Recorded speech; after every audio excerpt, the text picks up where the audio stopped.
Today I'll be reading the third part of Legacy by Sandtalon. Here's the trigger warning, so make sure to pay attention. Attempted murder, blood, and some not cute quirky strangulation. There's going to be a section at the end with all the juicy plot details, so if any of this makes you uncomfy, just skip that shit. With that aside, I'll start. Tamura stares in disbelief at the kid waiting politely at the bar's entrance. He even used the doorbell. Tamura didn't even know they had a doorbell, and this kid had the nerve to ring it. Twice. The kid seems completely unaware of the existential doorbell crisis he's inflicted on Tamura. Instead, the brat waits patiently, like he didn't just waltz up to the most dangerous location in Mustafa. Tamura is half tempted to just kill the brat on the spot for that. I wanted to stop by, the green-haired brat says when Tamura continues to stare at him. It's been a while since I visited my brother. Fuck off. Maybe he really should just kill this brat. The twerp watches him placidly and doesn't flinch when Tamura clamps 4 fingers on his shoulder, pinking hovering dangerous glued close. He could get rid of this headache easily. I don't need kids in the base, the NPC shrugs. And Tamura's quirk eats into the jacket fabric when it brushes his pinky. No matter, I can let myself in. The kid then has the fucking gall to brush past Tamura into the base. In an instant, 5 fingers are down, disintegrating the jacket to ash. Tamura reaches for the brat's neck, anticipating an escape attempt. Wow, the kid says, catching Tamura's wrist with practiced ease. His shoulder cracks, collapses, and then reforms into Tamura's hand. Rude. At the bar, Kurogiri cloaks flares until it covers him entirely.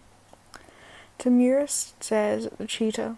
The USJ raid is going to fail, the kid says calmly, batting away Tamura's other hand. And quit that, it's cold out, and I rather like this jacket. Behave yourself. Tamura snarls. This fucking kid. The television fizzes, and Tamura manages to wrap a hand around the kid's throat in his moment of distraction. Surprisingly, purple blooms out from under Tamura's fingers. He watches in fascination as the skin disintegrates and knits itself back together and turns. The kid makes a wheezing noise, but otherwise seems to be unbothered by the murder attempt. Tamura, Sensei says, calmly over the audio transmission. I believe it's time you met my brother. Sensei's what now? Tamura stares incredulously at the kid, who's definitely younger than him. This shouldn't be possible, because Sensei is more than mortal. He can't have a family, can't have such a weak, puny thing as a relative. Sensei is as old as time itself, a constant, perfect present throughout quirked history. The kid watches him back passively, as though Tamura's hands weren't still wrapped around his throat. It's nice to meet you, Tenko, the kid chokes out. Many things make Tamura see red, but that name has always been number 1. Tamura throws the NPC at the bar before he even registers moving. Kurogiri makes a protesting noise when 2 of the chairs break. Interestingly, the kid only seems mildly inconvenienced, lying amid the wreckage like it was made for him to nap on. Ow, he says with feeling. Do you mind? I'm not as young as I once was. Tamura screams in wordless rage and pounces again. The twerp scrambles back, but he isn't nearly as fast enough because Tamura can't hear past the blood rushing in his ears, and the memory of dusted arms that will never hug him again. He attacks with all the rage and grief flooding his veins, burning him from the inside out until nothing is left.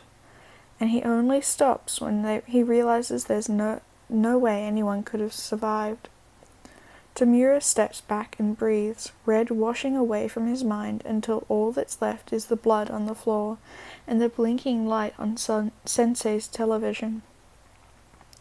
Tamura, Sensei says lightly, disapprovingly, And with that one word, Tamura abruptly realizes he just killed Sensei's brother. Sensei, That rage is good, Sensei says, before Tamura can do something so disgraceful as apologize. But you must direct it, fuel it, control it, so that it does not control you. Burn your enemies to the ground with it. Right, this world is his, and he can do what he wants with it. That's what Sensei promised him, so it must be true. Tamura smooths his sweatshirt, his favorite, now bloodied and ruined, and glances at the kid. He looks small, too small and broken to know Sensei, and Tamura feels a tiny bit of pride at having scraped this weakness from Sensei's life. Tamura pauses, inching closer to the bloody body, eyeing it in case the small movement he detected was only his imagination. It's not. He tracks in the shallow rise and fall of the kid's chest again, which shouldn't be possible with that much blood on Kurogiri's hardwood floors. Sensei's warp quirk activates around the NPC, and Tamura leaps back. He wasn't invited to see Sensei, and nobody goes without invite. Nobody, except apparently for this brat, who showed up at the door unannounced but still gets to talk to Sensei. I'll take care of this, Sensei voices promised. If he comes again, do what you like. If he comes again, this brat is good as dead. Tamura stews in his anger and leaves to find his gaming console. Izuku wakes up on a linoleum floor, covered in blood. For a second he can't remember how he got there, but that's not too concerning. He can't remember much of anything some days. Centuries will do that. Past a certain point, a person's brain space runs out. Most of his early years are gone. The room is dim, empty but for a desk and the man occupying it. Izuku notes the familiar face distantly, the eyes, the medical equipment attached to it, and begins to pull his mind back together. He glances down at the spike of paint and finds a bloody hole in his jacket. Further exploration locates the wooden piece that did it nearby, stained red. His jacket is liberally doused, with one shoulder disintegrated and bruised but unbroken skin underneath. A ragged red hole makes his once white shirt unrecognizable. He probably looks like a murder victim. He probably was one. Izuku remembers then. He double-checks his injury is gone. It's already half-healed, with smooth skin reforming as he watches, before slowly sitting up and observing the faceless man who sits before him. "Hello," Izuku rasps. "Brother?" "One for all," his brother says mildly, and Izuku's newly reformed stomach clenches at the old title. It's too heavy, means too much. He left it behind for a reason. "I go by Midoriya now." Izuku finds a chair near the desk and sits in it cautiously. "To honor our mother." "You always were so sentimental," his brother murmurs. "Did you like Tamura? Such a young mind, so open to growth and change." Izuku draws in on himself. He's too young. "So were you. I thought perhaps a non-blood relation would be more successful. We both know I took all the good genes," All for One teases, and Izuku very carefully does not rise to the bait. "He had more potential as Tenko," Izuku says softly. "He can still love, still learn." "A trivial thing. Both got you killed the first time. Did it hurt to see the last one's grandson? I know you recognized him." "He has her eyes," Izuku says, even quieter. "You broke your word, you know. You said the families of my successors would be safe." "Didn't you know?" All for One asks. "He has nobody. Was it you who told me? Back when I killed her? There's always someone who cares." Izuku doesn't remember. All for One doesn't notice. Either doesn't notice or doesn't react. "I've been thinking about what you said, too. It works. Quite a bit. It works, too. I was there for her lost and lonely grandson. His whole family died, you know, disintegrated because he was already betrayed by the heroes. A cruel father, abandoned by your dear old Nana. She died for him, and he hated her. And Shimura Tango inherited all of that hate. All for One's voice gentles as he breathes poison into Izuku's mind. I was there for him. You were right, little brother. Somebody does care. He deserves to know love, Izuku says. He doesn't know if All for One believes the word he speaks. He's never known, and long since figured out that asking only brings only pain. All for One smiles behind the mask. And so I have given it. How loyal and trusting they are when you raise them yourself. I should have done this years ago. Izuku bows his head and lets the words wash over him. You broke the rules, brother. You twisted him too far. Harmed a family member of my successors. I can't tolerate that. He hasn't stood up to his brother in years, decades. It's been lifetimes since he last drew a line, but too many have already been crossed. Izuku stares at the floor and lets the betrayal seep into his voice. I'm sorry, but you've gone too far. Finally, All for One says in a mild amusement, This is where you draw the line? What? Izuku looks up against his better judgment. All for One grins down at him, resplendent in his leather office chair like a king atop his throne. Centuries of allowances, of watching on the sidelines. I've grown tired of our dance, have tried to goad you into playing our old game time and time again, but you've remained annoyingly impartial. All for One leans back as if basking in his success. I've committed atrocities, dear little brother. I've broken you. You promised.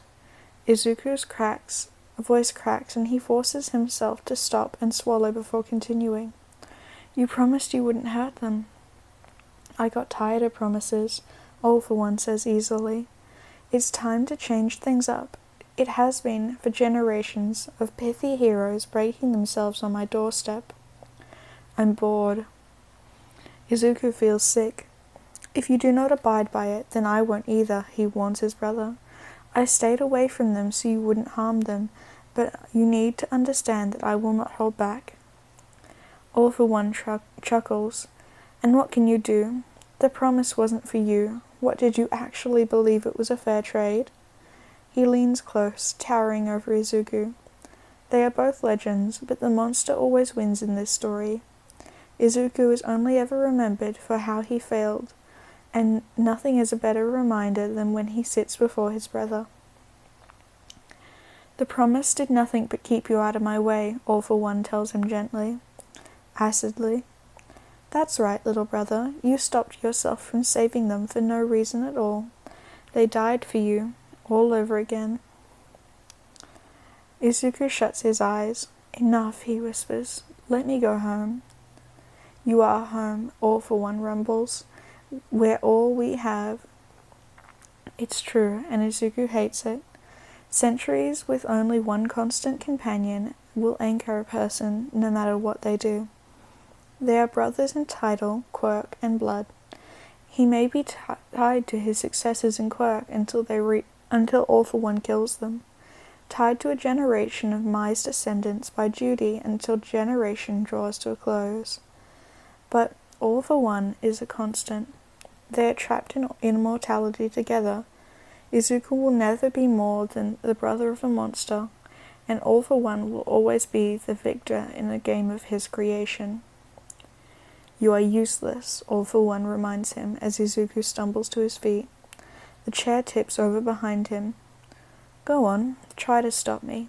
I'm tired of heroes crushing themselves in some search of deluded victory. They hold you up as a legend, a martyr, the hero who doomed them all, and they thank you for it with their dying breath. I didn't ask them to, Izuku says, against his better judgment. It comes out weak and broken. His crushed throat does him no favors. You didn't have to, All for One smiles behind the mask. Isn't that worse? It is. Some days Izuku would do anything to go back in time and tell his first successor not to pass the torch. But he can't. He is stuck on the sidelines watching his successors whisper to each other of how he failed. His only constant in life is the man that kills them. "Let me go home," Izuku whispers. "Let this old man have his rest." "You're always free to come and go," All for One promises his brother, when the silence stretches on long enough for time to twist itself around them. "Visit soon, One for All. We should talk more often." A warp gate envelops Izuku, leaving him to crumple in an alleyway. Night is falling, but Izuku doesn't care. He pulls himself up to the muffled piece of the rooftops and watches city lights with sightless eyes. He isn't sure how many days he sits there. The blood on his clothes dries and darkens, but Izuku doesn't move to wipe it off from his face. His quirk keeps him alive, but that's all it will ever do. Fever takes over at one point. Not moving, eating, or drinking will do that for a while every time. He forgets it every time too. He can't go back to the Bakugo family, can't bring All for One to their doorstep. Izuku has worked long and hard to keep Mai's descendants safe and anonymity. Though it may be all for nothing now, he has doomed everything. All the civilians around him are doomed. They're all in danger, and he's powerless to help. "What can I do?" he asks the busy lights below him one night. There's nothing left. Izuku is well and truly alone, with nothing to hold the age-old depression back. His walls come tumbling down. Izuku watches the days pass and breaks. Bonus scene. Hitoshi watches his classmates mill around with vague interest before Eraserhead ushers them onto the vans. The principal is perched on Eraserhead's capture weapon, and though Hitoshi is certain most principals don't join in on every field trip, he's not curious enough to ask.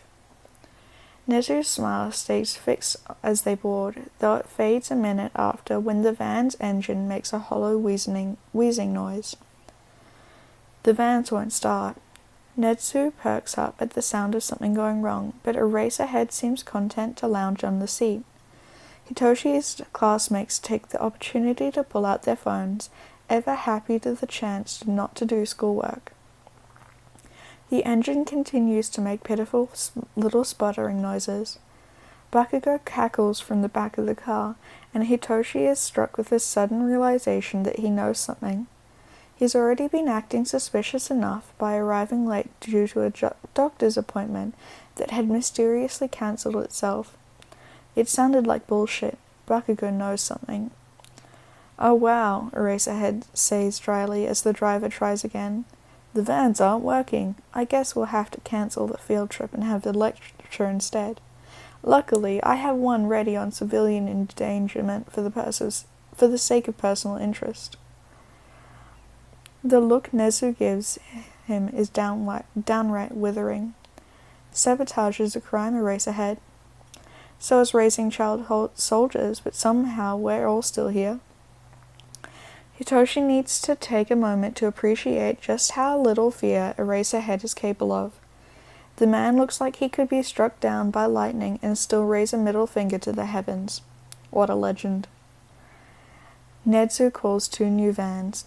Hitoshi could swear Eraserhead is seething when he gets into one, and from the poisonous glare shooting between the teacher and principal, this won't end well. So long as the field trip is fun, Hitoshi really couldn't care less. It does not live up to the expectation. By the end of the day, Hitoshi has fought villains in the flood zone, made fast friends with half his class, and witnessed Nezu blast a hand villain through a wall with a superpowered hose while cackling. All Might had arrived late to take on the terrifying bird creature, but the mental toll remains. Nobody was hurt, but Hitoshi does not hold much hope for the next time. He finds Bakugo watching the paramedics from a distance and stands beside him. They're far enough away for the voices to keep from cowering, so long as neither shouts. You knew, Hitoshi says, and Bakugo snarls. Yeah, I knew jack shit. What's that to you, mindfuck? Hitoshi raises his eyebrow and Bakugo rolls his eyes. They haven't known each other for long, but Hitoshi beat Bakugo in the bomb exercise, and they've settled into a distant respect. Bakugo shoves his hands in his pocket and scowls at the class. Whatever, not like it's a secret, since Aizawa-sensei knew as well. Do you really think he looked happy with Nezu at any point in the day? Fucker looks ready to throw hands. Their teacher had narrowly avoided being crushed into the concrete today. He'd been dragged away by a detective to debrief, and the class hasn't seen him since. Maybe the detective is keeping him from murdering Nezu. You messed with the cars then, Hitoshi monotones, and Bakugo bristles. Fuck off, that's a punk-ass move that could get any of us expelled. You saw Sensei's face. He didn't want this shit to go down. He didn't want our class anywhere around villains. Sensei broke the fucking vans. Bakugo stomps off before Hitoshi can ask further, but it tells him enough. Who else knew and did nothing? Who else put a class of minors in danger? Hitoshi looks back to the class and catches Jiro's eye. She heard. All Might knew, she whispers when Hitoshi rejoins the class, but whatever they were looking for, it didn't happen. I don't think he was supposed to arrive late either. Mark my words, we're seeing more villains by this year's end. Now it's time for the juicy plot details. For everyone who wanted to skip the not so fun, not cute, quirky strangulation. You know, as one does. Basically, Izuku enters the bar and Tomura goes, overreacts, and Izuku literally says, wow, rude. The USJ raid is gonna fail. Then tells Tomura to quit being a brat. AFO uses his weird TV communicator to introduce Tomura to his brother, and Izuku says, nice to meet you, Tenko. And then the scene dissolves into violence because Tomura sees red at the name. AFO takes Izuku by Walkgate, but yeah, that's pretty much everything that happens. And then there's a little bonus scene, where basically it's just that Bakugo knew, and then Hitoshi figures out with his big brain detective moves.